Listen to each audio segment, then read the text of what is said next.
বিসমিল্লাহির রহমানির রহিম।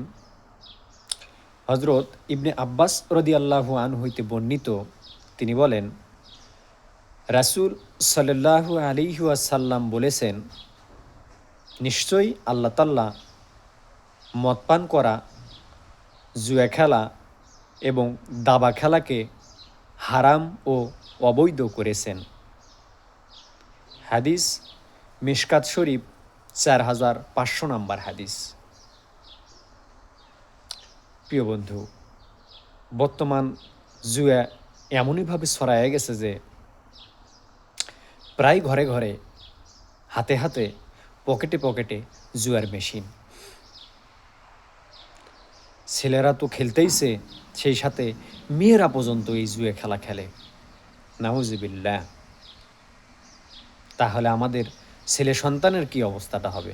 প্রিয় বন্ধু, এগুলো থেকে আমাদেরকে বাঁচতে হবে।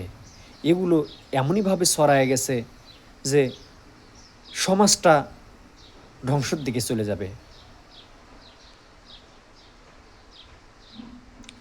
আমরা খেলতেছি,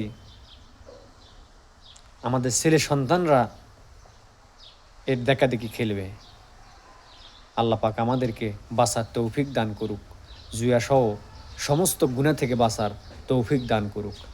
আমিন। আলহামদুলিল্লাহি রাব্বিল আলামিন।